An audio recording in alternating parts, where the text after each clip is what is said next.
our palms meet our foreheads when we think about these choices. Welcome to WatchMojo.com, and today we'll be counting down our picks for the top 10 dumbest decisions in action movies. Has the target been destroyed?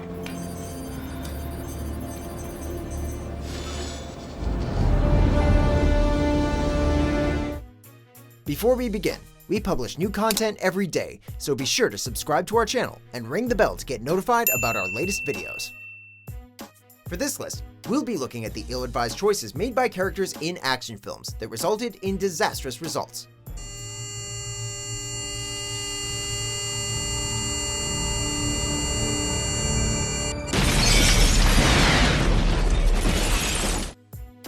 Number 10. Opening a box that says, "Do not open." Con Air. There are several boneheaded blunders in this prison plane heist flick, but one of the most idiotic occurs when US Marshal Vince Larkin goes to investigate the former cell of the breakout takeover's mastermind, Cyrus the Virus Grissom. Meet cars. Cyrus left behind several documents and clues to help Larkin discover his plans. When he gets a lead, he departs to share what he knows with the other authorities, telling the guards not to touch anything. Stay here and don't touch anything. Of course, one of them opens a box Cyrus has left marked, "Do not open," which, as it happens, contains an explosive, killing the guards in the room and nearly kills Larkin. Some people just can't follow directions. Number 9. Special Ops not wearing parachutes to board a hijacked plane. Executive decision. Someone has got to close the hatch now or we're all gonna die! Do it now! We're losing pressure! An executive decision. A plane carrying a senator is hijacked by terrorists. It's up to the group of commandos to infiltrate the flight by connecting the hijacked plane to their own. While boarding the plane, it suddenly pulls up, threatening to tear the boarding sleeve apart. One member of the party sacrifices himself to shut the hatch and save the others, after which he's sucked out. If they'd been wearing parachutes, he might have survived. We're not gonna make it! You would think that people as highly trained as a US Army Special Operations Unit would be immune to careless mistakes, but sadly, they're still subject to the whims and missteps of filmmakers. Number 8. Bullying Hancock. You don't move, your head is going up his ass. Provoking an unhinged superhero is just asking for trouble. Despite his reputation, many characters push Hancock's buttons throughout the film, with predictable results. The most idiotic, however, occurs when Hancock has voluntarily gone to prison to atone for his mistakes. While inside, he is provoked by multiple inmates, and despite warning them to stop, they persist. Hancock then delivers an oft-hyperbolic threat by literally putting one of their heads up the other's backside. Shoot you, asshole.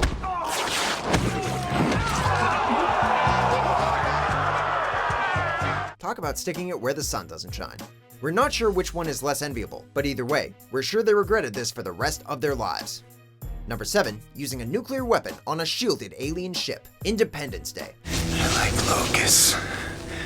They're moving from planet to planet. Their whole civilization. In one of cinema's most memorable alien invasions, Independence Day sees the massive ships of the extraterrestrial attackers decimating cities and buildings with unmatched firepower. Faced with such desperation, it's hardly surprising when President Whitmore declares the strategy for dealing with the threat posed by the aliens. Nuke 'em. However, a nuclear missile fired at a ship above Houston, Texas proves ineffective against the energy shields of the spaceship and only serves to damage the surrounding city. Granted, Whitmore and the other government officials went into it knowing collateral damage would be likely, but their nuke's only damage was unintentional. Target remains. I repeat, target remains. Number 6. Tormenting John Rambo. First Blood. All right, you're under arrest. You hear me? Now put your hands on the car. John Rambo walks into a small town looking for a diner, but is promptly run out of town by the sheriff.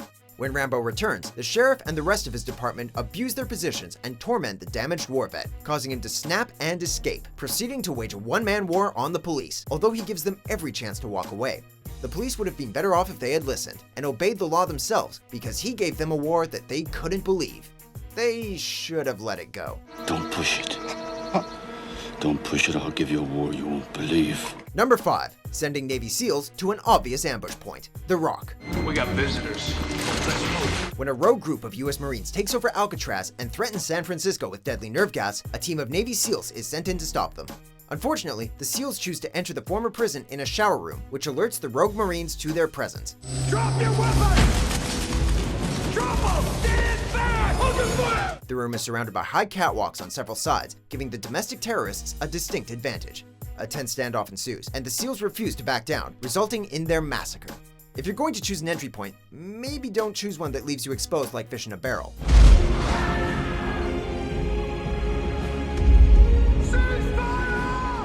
Number 4. Taking Bryan Mills' daughter and not heeding his warning. Taken. Someone here. Bryan Mills' daughter is kidnapped by a gang of sex traffickers while she is vacationing in Paris. During her capture, Bryan is on the phone with her, and one of her kidnappers picks up the phone, prompting Bryan to deliver an amazingly badass speech in which he offers them mercy if they release his daughter and promising death if they do not. I will find you, and I will kill you. Unaware of his background in the CIA, they naturally do not heed his warning. Bryan then proceeds to tear through half of Paris in his targeted rampaging rescue, and ultimately delivers on his promise. Number 3. Not keeping a comatose terrorist under guard. Face Off.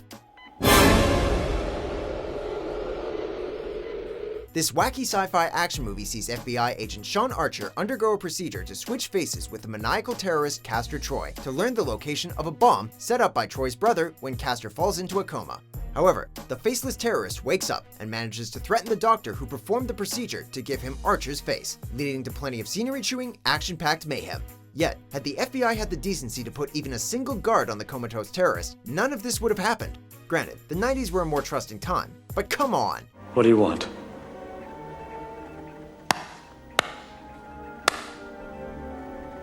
Take one goddamn guess. Number 2. Killing John Wick's dog and stealing his car. John Wick. Shortly after his wife's funeral, John Wick takes his dog, his wife's last gift to him, and his car to a gas station. Here, a young Russian mobster, Yosef, attempts to buy the latter. How much for the car? She's not for sale. Taking offense to his refusal, Yosef and his thugs later break into John's house, beat him, kill his dog, and steal his car. What Yosef didn't know is that John Wick is a notorious former assassin and professional badass. Given that the dog was his one source of happiness after losing his wife, John is understandably upset, and he proceeds to decimate the Russian mob group with brutal, implacable efficiency, practically all on his own. Oh, indeed. Before we get to our top pick, here are a few honorable mentions. Come home.